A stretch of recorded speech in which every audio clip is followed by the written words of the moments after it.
My name is Alejandra Moreno from Casal and Moreno, and I am an estate planning, guardianship, and probate attorney. We had a couple. The husband did everything for his wife. He paid all the bills, he managed the house. She didn't even know how to pump gas into her own car.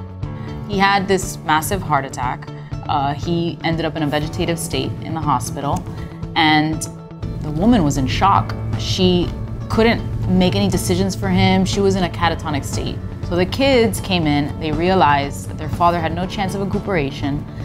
They had to open a guardianship. They had to have the man declared incapacitated, have a guardian appointed. The judge had to authorize the son basically to pull the plug on his father. All of this going on, these legal fees, this man is still on a ventilator, basically living artificially.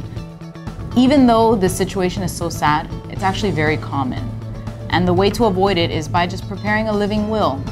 Instead of leaving this horrible decision in the hands of your wife, your husband, your kids, you take the decision into your own hands. Last will and testament, which is this regular will, is where you leave an inheritance. When you pass away, your kids or whoever you designate to be your administrator distributes your inheritance among your beneficiaries.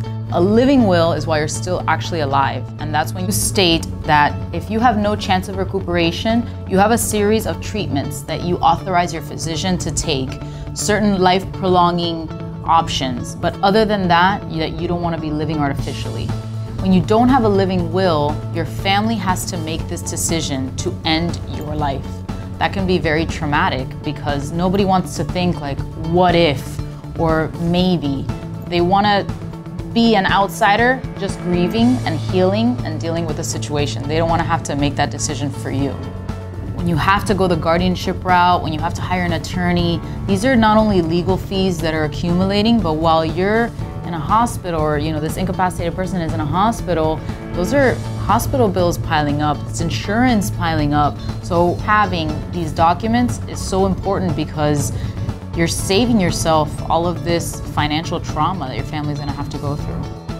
It's very important to see an estate planning attorney when you're doing your advance directives because the law changes so often, the medical field changes so often. You wanna make sure that you go with someone that focuses their practice on these types of documents.